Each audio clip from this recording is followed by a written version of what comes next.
Loneliness is not silence. It is not rest. It is a slow poison, dripping into the soul until even your own reflection feels like a stranger. Carl Jung warned that solitude, when unresolved, does not heal, it curses. What you are about to hear is not it is a forbidden truth that loneliness can transform from an empty room into a psychological abyss. Stay until the end, because once you understand this, you will never look at solitude the same way again. There is a silence that does not soothe, a silence that stalks the human soul like a predator in the dark. This silence is called loneliness, not the chosen solitude of the monk who seeks wisdom in the mountains, not the brief retreat of a tired mind needing rest, but the suffocating isolation that creeps in when the heart beats without witness, when the voice echoes without reply, when even your shadow seems to turn away. Jung called it one of the greatest afflictions of the modern psyche. External war, not famine,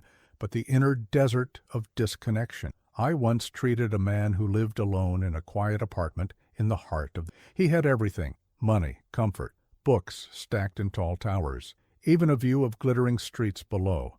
But each night, as he sat at his table, the silence thickened around him. He told me he could hear it breathing, like a creature pressing its weight on his. He tried to fight it with distraction, television, music, endless scrolling of newspapers, but the silence always returned. Soon it entered his dreams. He dreamt of corridors with no end, of doors that opened into empty rooms, of mirrors that reflected not his face, but nothing at all. He began to fear sleep, because in sleep the curse of loneliness revealed itself most clearly. Modern science now confirms what Jung intuited. Studies at Harvard and UCLA show that chronic loneliness is as deadly as smoking 15 cigarettes a day. It raises cortisol, weakens immunity, inflames the body, and corrodes the brain.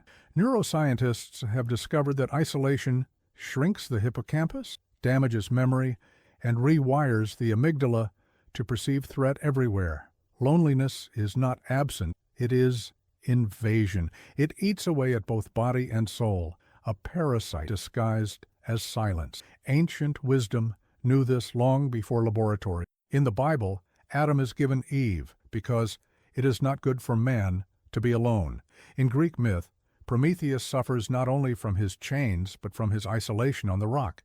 In Buddhist texts, the deepest form of suffering is described as disconnection from all beings, an exile, compassionate. The ancients whispered the same warning across culture. Solitude can bless you when chosen, but when imposed, becomes heavier than chain. The warning signs of cursed loneliness appear like omens. The person who talks to themselves too long, not for reflection, but for survival. The eyes that grow glassy, as if the soul were withdrawing into some secret chamber.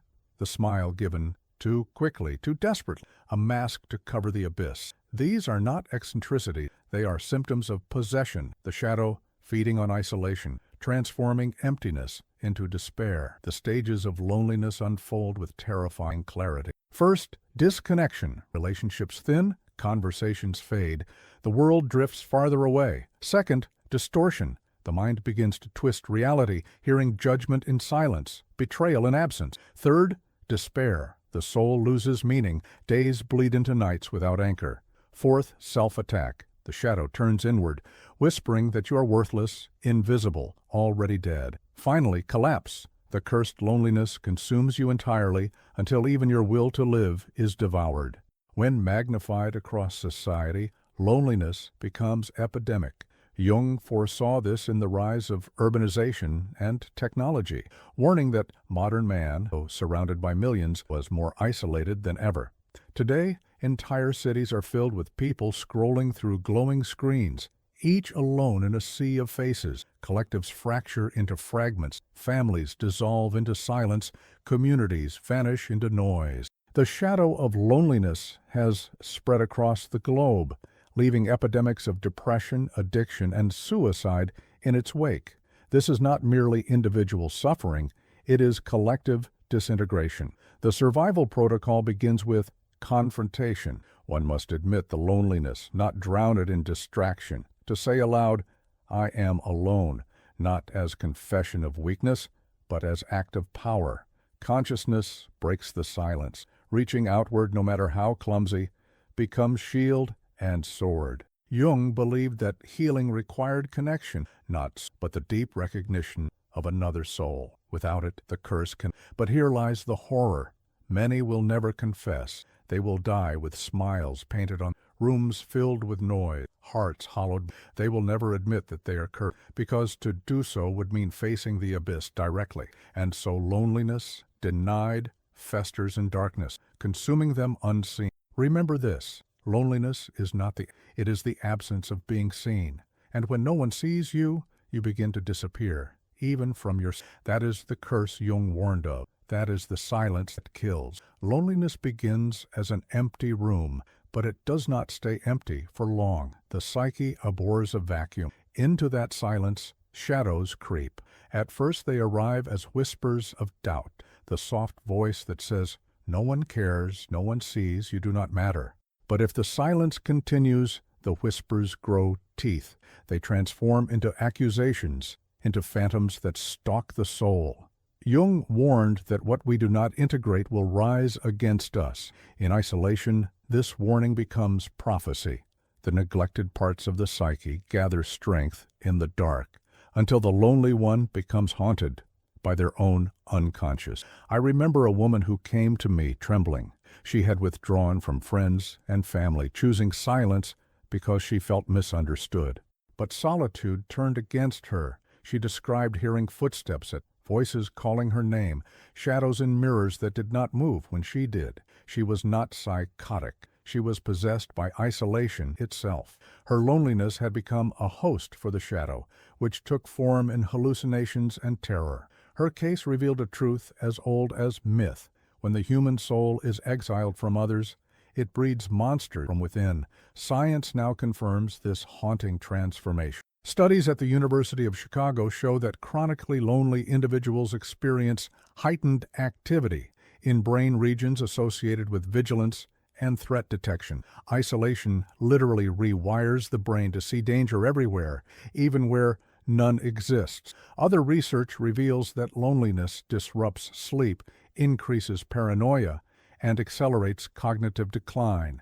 In short, the brain begins to invent enemies when no connection exists, because survival once depended on the group. Alone, the mind creates threats to justify its terror. The ancients knew this curse. In the desert fathers of early Christianity, monks wrote of demons whispering in solitude, tempting them with despair and madness. In Greek myth, Io, driven into isolation, was tormented by visions of a gadfly sent by Hera, haunting her endless. In Norse sagas, hermits who wandered too far from their kin spoke of trolls and spirits that consumed them in the night. In every culture, isolation was never neutral. It was dangerous, a doorway through which the shadow entered. The warning signs of shadow in loneliness are chilling. The man who jumps at every sound, because the silence has sharpened his fear. The woman who begins to see betrayal in every absence, as though neglect proves conspiracy. The child who invents imaginary enemies, because their solitude cannot remain void. These are not eccentricities. They are the birth of shadow in exile, the psyche splitting itself to survive the unbearable. The stages of shadow possession in loneliness follow a grim progression. First, unease. The silence feels heavy, unnatural. Second, intrusion. The mind begins to fill the void with a. Third, obsession. Thoughts of worthlessness, betrayal, and fear repeat endlessly. Fourth, hallucination. The shadows take shape in dreams, visions. Fifth, collapse. The isolated one is consumed, their soul fractured into fear.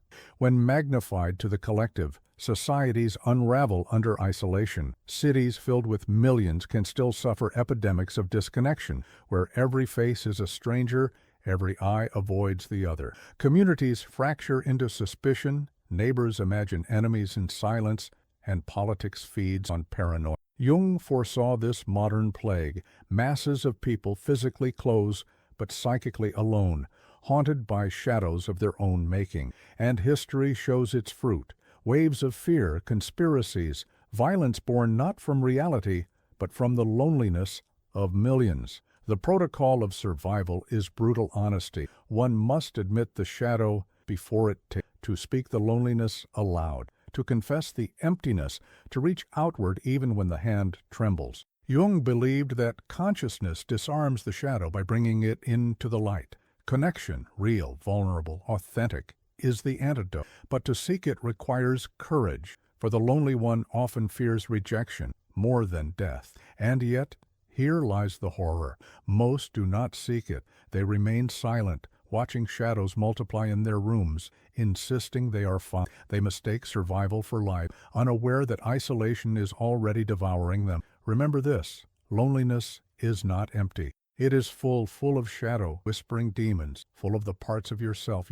If you do not face them with others beside you, they will face you alone, and they never come gently. Loneliness is not confined to the mind. It seeps into the body, blood. To imagine that solitude is only a feeling is to underestimate its reach. The cursed loneliness that Jung described becomes flesh. It twists posture, accelerates the pulse, poisons the immune system. The body remembers the silence, even when the conscious mind pretends to endure it.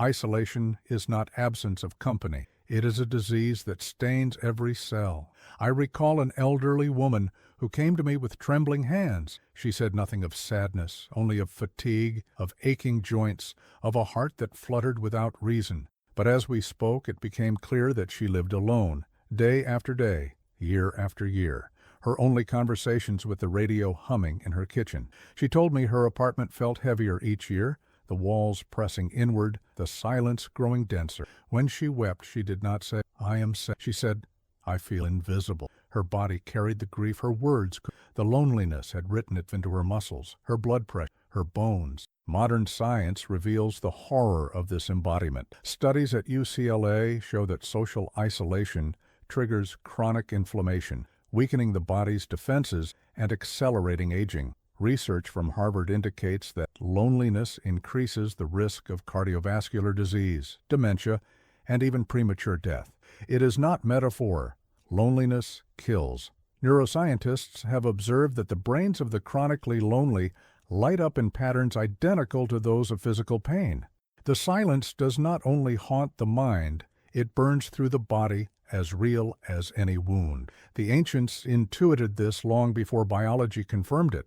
In the Bible, Job sits alone in ashes, his body covered in sores, his isolation manifesting. In Greek myth, the punishment of exile was considered worse than death, because to live alone was to rot alive. In Norse sagas, banishment from the tribe was equal to execution, for a man outside the group did not merely suffer loneliness, he withered, his body failing without kin. Across every culture, the body and soul were seen as bound together, and loneliness as the knife that severs them. The signs of this embodiment appear quietly: a hunched back from years of carrying skin that pales, eyes that dim, the immune system collapsing, minor illnesses lingering longer, each one feeding the sense that no one will care if you live or die. These are not random ailments. They are the fingerprints of loneliness etched into flesh. The stages of bodily possession by loneliness unfold with merciless precision. First, restlessness. The body fidgets, unable to settle in the silence. Second, fatigue. The muscles weaken. Sleep grows shallow. Exhaustion deepens. Third, inflammation. Disease takes root where connection should have. Fourth, decay. The organs falter.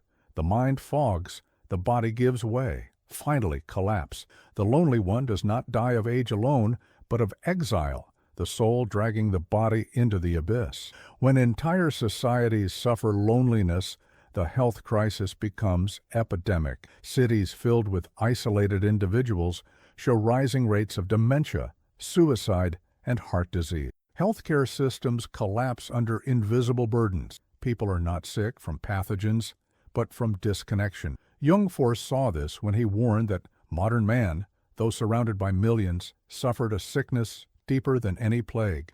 The statistics of today are the prophecy fulfilled.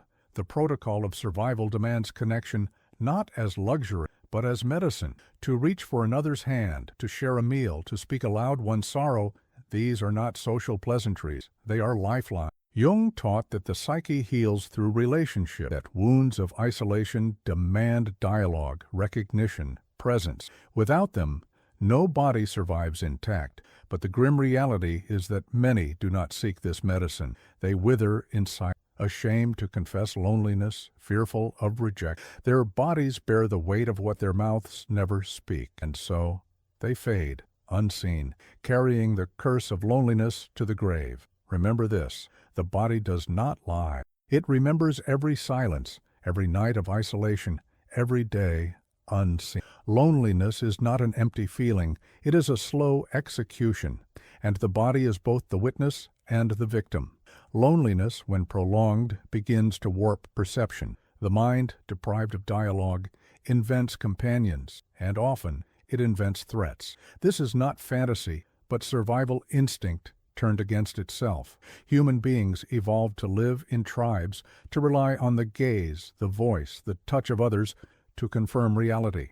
Deprived of these anchors, the psyche drifts into the abyss, constructing hallucinations to fill the void. What begins as an echo in the silence becomes footsteps, whispers, phantoms. Jung called these eruptions the return of the repressed, the unconscious, seizing the stage when no external audience remains. I recall a patient who spent years in solitude, estranged from family, withdrawn.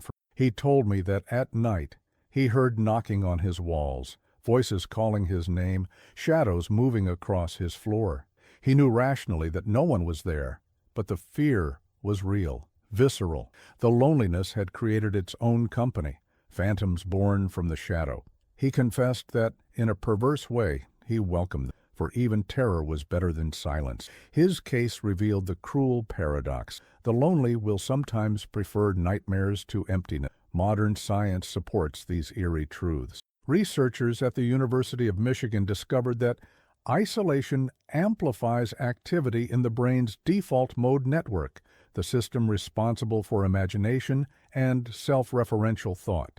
When overstimulated, this network blurs the line between inner and outer reality. Other studies show that lonely individuals are more prone to paranoia, auditory hallucinations, and distorted memory. Neuroscience names it sensory deprivation. Jung would call it possession by the unconscious. In both languages, the verdict is the same. Loneliness makes reality itself unstable. The ancients already knew that. Christian monks who retreated into deserts spoke of demons tempting them with visions, clawing at their minds in solitude. In Greek myth, the figure of Bellerophon, shunned by men and gods, wandered alone until madness consumed him, haunted by voices, apparitions. In Norse sagas, those who traveled too far into frozen isolation met spirits of ice and darkness, hallucinations that mirrored their despair.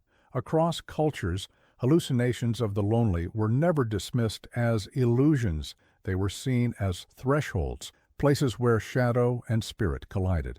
The signs of this possession are unmistakable. The lonely one begins to talk aloud, not in reflection, but in argument with invisible figures. They see movements in empty rooms, faces in windows, threats in silence. Sleep becomes infested with nightmares, waking life tinged with suspicion. What was once absence becomes invasion, and yet they cling to it because terror feels more bearable than the abyss of being unseen.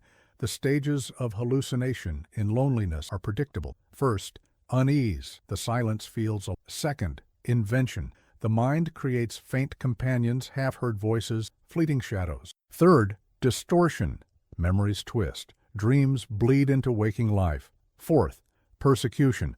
The hallucinations turn hostile, feeding fear. Fifth, collapse. The psyche loses its anchor, swallowed by a world that no longer distinguishes real from imagined. When entire communities sink into collective isolation, paranoia spreads like wildfire. Conspiracies flourish. Ghostly enemies multiply. Scapegoats are hunted. Jung warned that psychic epidemics would define the modern age, and we see it now. Societies fractured into isolated individuals, hallucinating enemies, feeding on suspicion. Loneliness at scale breeds not peace, hysteria.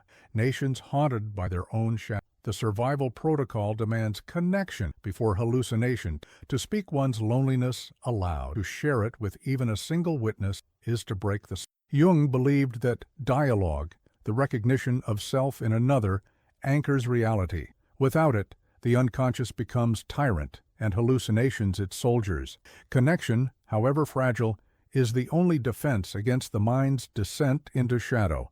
But the truth is merciless. Many will not reach outward. They will live with their phantoms, preferring the certainty of ghosts to the terror of rejection. They will choose hallucination over honesty, because to admit loneliness is for them a shame greater than madness. Remember this: the most dangerous monsters are not those outside, but those your own loneliness. And when the silence lasts long enough, every shadow lengthens, every whisper sharpens, until reality itself fractures. To be alone too long is to risk being devoured by the company you invent. Loneliness is not static. It deepens, mutates, progresses, like a disease with stages that unfold in silence. To believe that one can simply get used to it is a dangerous illusion. The truth is that prolonged isolation has a trajectory as predictable as any illness. Jung saw this not as accident, but as archetype, a universal descent into the abyss of disconnection. What begins as quiet discomfort can end as psychic disintegration. The first stage is withdrawal. At this point, the person still believes solitude choice. They turn down invitations, avoid gatherings, justify silence with excuses. Tired, I'm busy, I need space. But beneath the rationalization is fear. Fear of rejection, fear of vulnerability. The silence feels safe, controlled. Yet already the first seeds of exile are planted. The second stage is emptiness. The quiet that once felt safe becomes heavy. Days stretch into nights without rhythm. Meals lose flavor. Time itself dissolves. The individual begins to sense that something vital is missing, but they cannot name it. The absence grows like a shadow in the room, pressing in on every thought. What once felt like rest now feels like deprivation. The third stage is distortion. The psyche begins to twist reality. Suspicion rises. Friends who do not call are seen as betrayers. Strangers' glances feel hostile. Dreams bleed into waking life. The world outside becomes untrustworthy, and the world inside grows darker. Jung warned that repression breeds projection, and in the stage, the lonely project their unacknowledged fears outward, turning absence into hostility. The fourth stage is the shadow. Hallucinations appear, either subtle or overwhelming. Phantoms in the night, whispers in silence, voices in the mind. The person may lash out in paranoia or sink into despair, consumed by visions that feel more real than reality. This is not madness in the clinical sense, but archetype, the unconscious rising unchallenged, feeding on the void. The fifth stage is collapse. At this depth, loneliness becomes unbearable. The body falters under stress, the mind spirals into despair, the will to live withers. Some collapse into addiction, numbing the abyss. Others into violence, striking out at imagined threats. Others into silence so complete it becomes a coffin. This is the terminal stage of cursed loneliness, the soul consumed by its own hunger to be seen. Science now confirms these stages in its own language. Psychologists describe the progression from social withdrawal to cognitive decline, from suspicion to paranoia, from depression to self-harm. Neuroscience maps the deterioration. Dopamine systems starve without connection. Cortisol floods the body.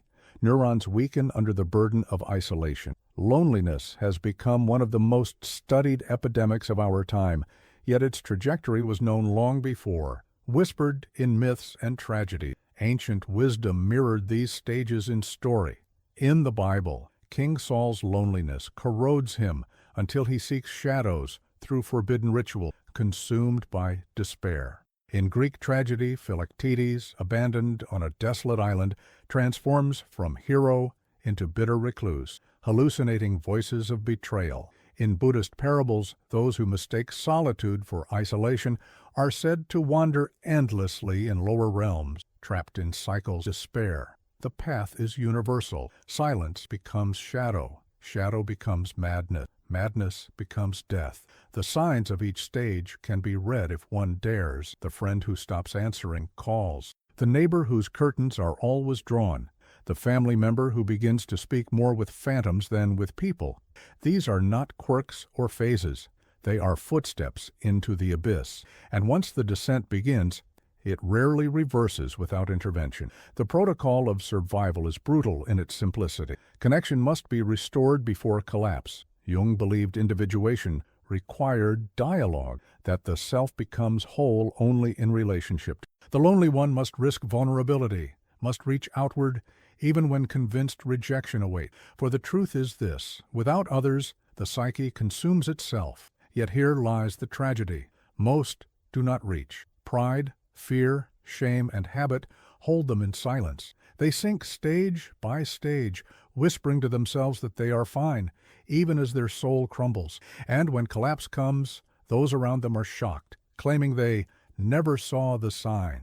But the signs were always there, written in silence. Remember this: loneliness has stages as certain as any illness. To ignore them is to walk willingly into the abyss. To recognize them is to arm yourself against the... For in this descent, awareness is the only light, and without it, the shadow always wins. There is a solitude that nourishes and a solitude that destroys. The first is chosen: the monk in his cell, the artist in her studio, the wanderer beneath the stars. In chosen solitude, the soul breathes deeply, draws strength from silence, returns to the world renewed. But the second solitude, cursed loneliness, comes not as choice, but as exile. This is when the silence turns against its host, becoming a prison where the mind is no longer master. In this place, solitude does not enlighten, it possesses. I once treated a man who believed he had discovered peace in his isolation. He left his job, withdrew from his friends, claimed to embrace the purity of silence. For months he spoke of calm, of freedom, but slowly his eyes darkened. He began to confess that the walls whispered to him, that his furniture moved in the night. He showed me pages of writings filled with accusations against people he had not seen in years. His solitude had curdled.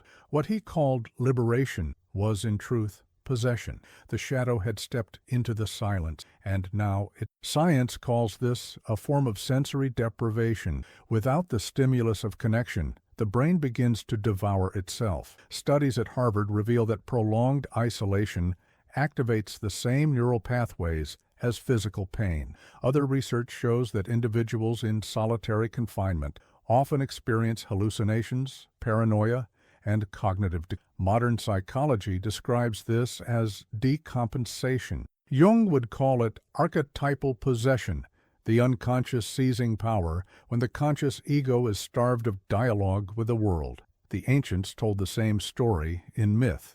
In Christian hagiography, even saints who sought solitude in deserts described being tormented by demons conjured from their own despair. In Greek myth, the seer Tiresias wandered blind and alone, hearing voices of gods and furies alike. In Norse sagas, wanderers who strayed too long into forests met spirits that devoured their sanity. Across cultures, isolation was seen not as neutral, but as threshold, a door the shadow crossed when the soul stood alone too long. The warning signs of possession in solitude are insidious. The individual begins by claiming freedom, but soon their language sharpens with paranoia. They speak of enemies no one else sees, of plots woven in silence, of energies haunting their rooms. They stop distinguishing between thought and reality. The silence has become a stage for the shadow, and the lonely one its unwilling actor. The stages of possession through solitude mirror descent into madness. First, retreat, the withdrawal from others under the illusion of peace. Second, contamination. The silence grows heavy, filling with suspicion. Third, eruption, hallucinations, paranoia, fear that feels supernatural. Fourth, domination. The shadow controls behavior, decisions, identity. Fifth, collapse. The person no longer belongs to themselves, consumed by the possession of loneliness. When magnified collectively, this possession infects entire communities. Groups cut off from the larger world invent enemies, conspiracies, rituals of paranoia. Jung described this as a psychic epidemic, societies projecting their shadow outward because they cannot face it within. We see it in cults, in isolated movements, in nations locked behind walls. Isolation breeds possession, not just in individuals, but in whole cultures. The protocol of survival requires ruthless clarity. Solitude must remain chosen, never imposed. To step into silence for healing is one thing, to be trapped there is another. Jung believed that the psyche requires dialogue, with others, with the unconscious, with symbols and myths. Without dialogue, the ego dissolves, and the shadow takes command. Connection is not weakness, it is the anchor of sanity. Yet the tragedy is many crave solitude as a not understanding that becomes they confuse withdrawal with healing, unaware that the silence they embrace will soon embrace them back. Remember this, solitude is a blade. In the hands of the conscious, it carves wisdom. In the hands of the shadow, it cuts this to pieces. And when the silence grows, it is no longer you who inhabits it. It is the shadow that inhabits you. Loneliness is not always private. Sometimes it spreads across entire societies, a plague that infects millions at once. Jung foresaw this when he wrote of the collective neurosis of modern man, surrounded by crowds yet profoundly alone. Today we see this desert everywhere, in glowing screens that promise connection but deliver emptiness, in crowded cities where neighbors never speak, in families fractured into silence. The collective desert is a loneliness so vast it becomes invisible, a curse shared by all and denied by all. I once spoke with a young man who had thousands of followers online, yet confessed he had no one to call if he collapsed on his apartment. His life was filled with faces on screens, messages, hearts, likes. But when night fell, he lay in bed, the same crushing silence, the prisoner. He admitted that his greatest fear was not death, but dying unseen. His story is not rare. It is the modern epidemic of loneliness, disguised as connection. Science names this the loneliness epidemic. A report by Harvard concluded that nearly 1 in 3 adults suffers from serious loneliness. Neuroscience shows that digital connections light up reward centers briefly, but fail to activate deeper neural pathways tied to intimacy and trust. Psychologists warn that societies built on virtual interaction breed paranoia, alienation, and despair. The crowd is not community. The network is not relationship. What Jung intuited has become clinical reality. Humanity is drowning in connection while starving for contact. The ancients foresaw this desert too, though they spoke of it in myth and parable. In the Bible, Israel wanders in the wilderness, surrounded by their own people, yet lost in disconnection from God. In Greek tragedy, the chorus often reflects the emptiness of the crowd, echoing voices without true dialogue. In Norse sagas, Ragnarok is preceded not only by battles, but by the Fimbul winter, a great winter, where even kin do not know one another. Across time, cultures warned that when society becomes a desert of loneliness, collapse is near. The signs of this collective desert surround us. The endless scrolling of devices, eyes downturned, avoiding one another. The elderly dying unseen in apartment, their deaths discovered only by the smell of decay. The young retreating into digital illusions, replacing human touch with avatar and voices that vanish when screens go dark. These are not isolated tragedies. They are symptoms of a deeper curse. Societies that have forgotten how to siege. The stages of the collective desert follow a chilling rhythm. First, substitution. Real connection is replaced by shallow contact. Second, withdrawal. People retreat further into themselves, suspicious of vulnerability. Third, fragmentation. Communities dissolve. Families fracture. Neighbors become strangers. Fourth, paranoia. The absence of connection breeds fear, each person projecting shadows onto others. Fifth, collapse. Nations rot from within. Democracy crumbles. Violence erupts. For when the collective soul is starved of recognition, shadow becomes sovereign. We see this collapse in history. Rome in its decadence, filled with crowds yet hollow with disconnection, rotted from within. Modern societies, more connected than ever by wires, face epidemics of depression, suicide, and mass, all symptom of collective. Jung warned that psychic epidemics were more destructive than any plague, and now we live within his prophecy. loneliness become pandemic. The protocol of survival at the hill is not merely personal, it is cultural. Communities must reclaim ritual, shared space, true dialogue. Families must reclaim the art of listening. Nations must recognize that policies ignoring human connection breed ruin. Jung believed that healing begins with individuals who dare to see their own shadow, but once awakened, they must also see the shadows of their culture and confront them with honesty. And yet, the tragedy is clear. Most will not. Most will cling to illusions, mistaking digital noise for intimacy, mistaking crowds for communion. They will deny the desert until it devours them. Remember this, loneliness is not just your curse, it is ours, and if we continue to wander the collective desert without facing it, we may wake one day to discover that entire civilizations have died of thirst, not for food, not for water, but for the simple recognition of one soul by another. At the core of loneliness lies a deeper. The human soul does not merely desire company, it hungers to be witnessed, to be seen not as a mask, not as a role, not as a function, but as a living, breathing mystery worthy of recognition. When this hunger is denied, loneliness becomes unbearable. It is not the absence of voices that curses the psyche, it is the absence of eyes. Jung warned that what the soul most longs for is encounter, the meeting of one inner world with another. Without it, the self withers into shadow. I recall a patient who lived surrounded by people, colleagues at work, neighbors in her building, even family members who visited occasionally.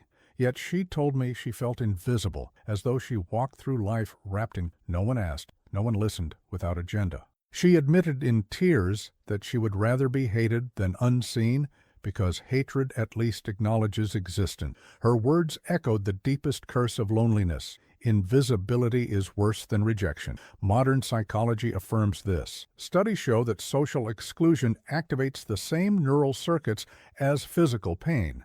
Neuroscientists have observed that when individuals feel unseen or ignored, the anterior cingulate cortex, the brain's pain center, flares as though stabbed. Chronic loneliness is not metaphorical suffering. It is agony encoded in neurons. The body confirms what myth has always known. To be unseen is to die slowly. The ancients spoke this truth in stories. In Greek myth, Echo fades into nothing when her voice is no longer heard, her body dissolving until only longing. In biblical texts, Hagar cries in the desert unseen by humans until she encounters the divine gaze that acknowledges her pain. In Norse lore, warriors feared not death in battle, but dying unknown, without their names sung in halls. Across every culture, the deepest fear is not death itself, but anonymity, the soul erased by silence. The signs of this hunger appear everywhere. The child who misbehaves simply to draw a parent's gaze, the elder who tells the same story over and over, desperate to be remembered, the lover who creates drama, not out of malice, but out of fear that indifference is worse than conflict. These are not trivial behaviors. They are cries from the abyss, signals that the soul is starving for witness. The stages of this hunger unfold like a tragic play. First, yearning. The desire to be seen grows restless. Second, distortion. Attention is sought through masks, through roles, through false selves. Third, resentment. The absence of recognition curdles into bitterness, envy, rage. Fourth, desperation.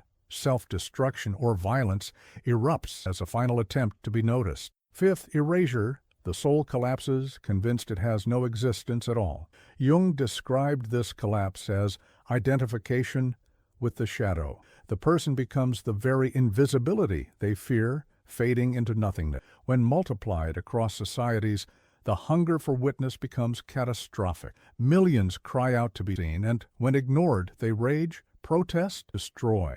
Political movements grow not only from ideology, but from the collective scream of the unseen. Revolutions ignite when people would rather burn the world than remain invisible. Jung warned that when the shadow of invisibility overtakes the collective, psychic epidemics explode into violence, not because people are evil, but because they are desperate to exist. The protocol of survival is brutal honesty. To admit the hunger, to confess the need to be seen. It is not weakness, it is the essence of being human.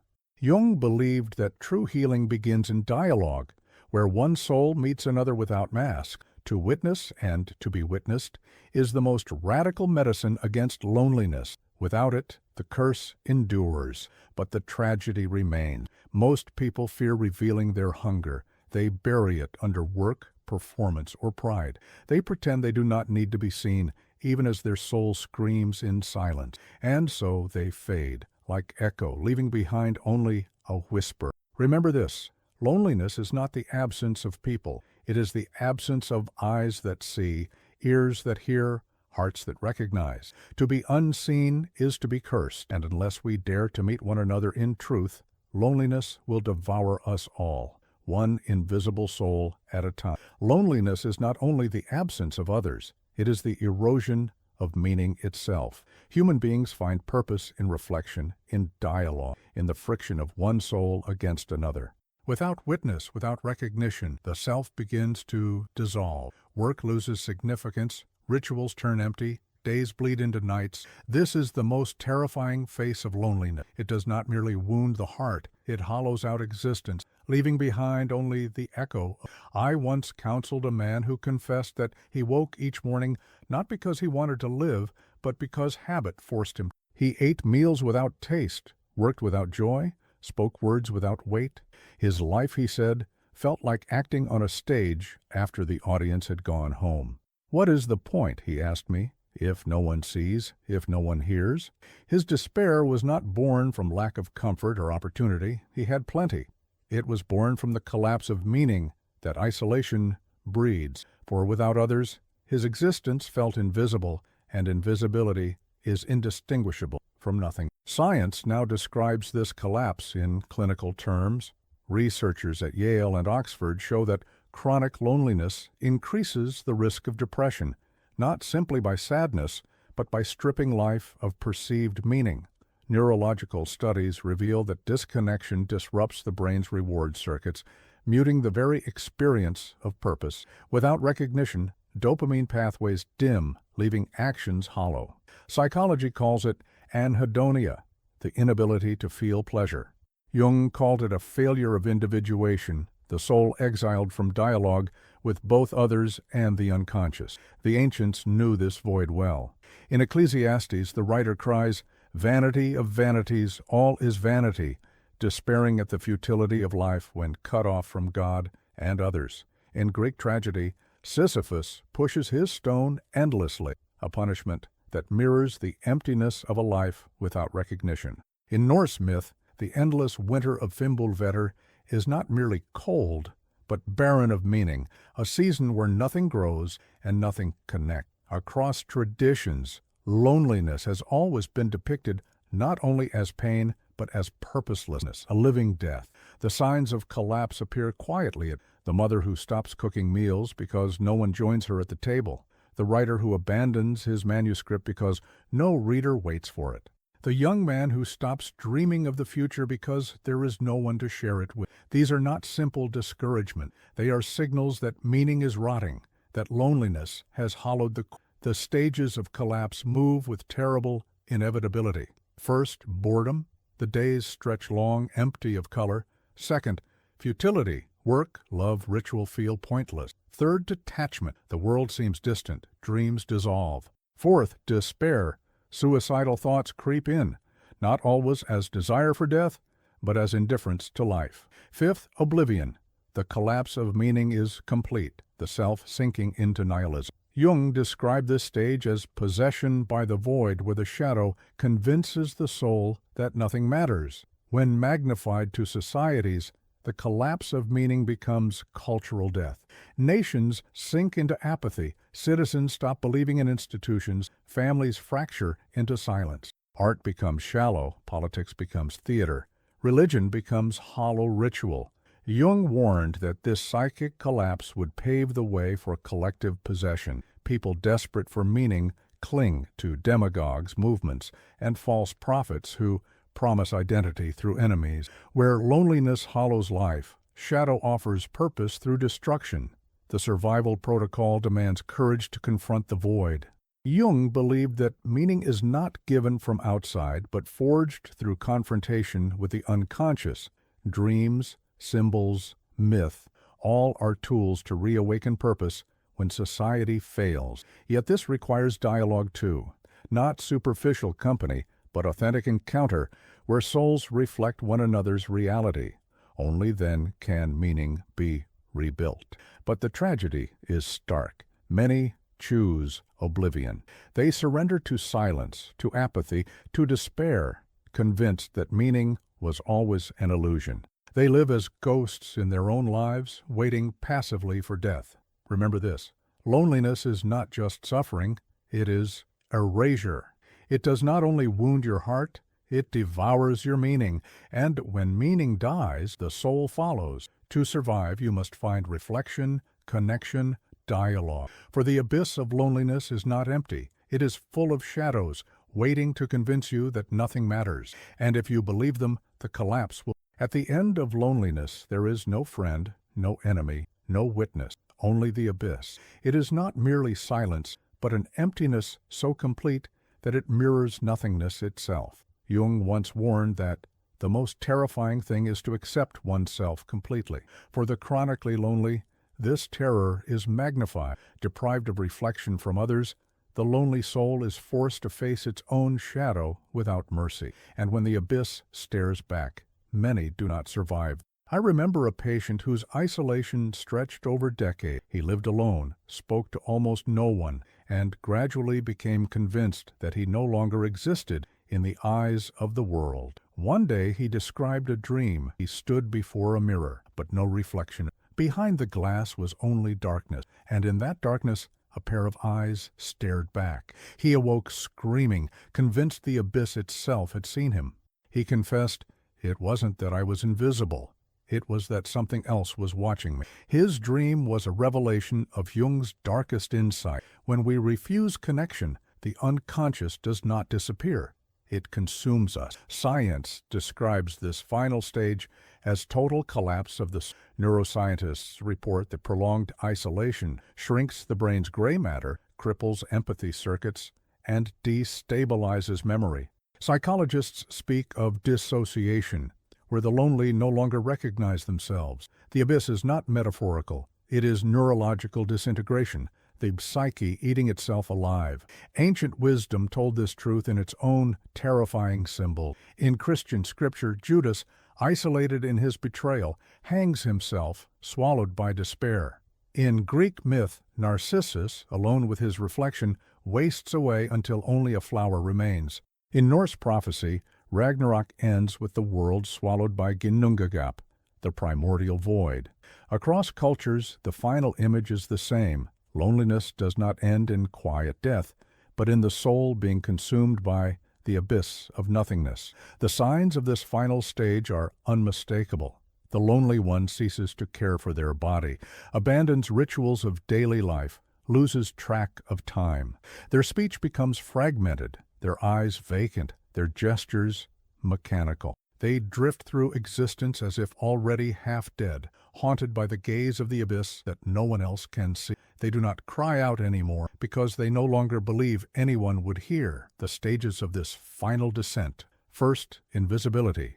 The person no longer feels seen by others. Second, erasure. They begin to doubt their own significance. Third, fragmentation. The psyche fractures. Hallucinations emerge. Fourth, confrontation. The abyss stares back, the shadow in its purest form. Fifth, annihilation. The self collapses either into madness, suicide, or a hollow survival indistinguishable from death.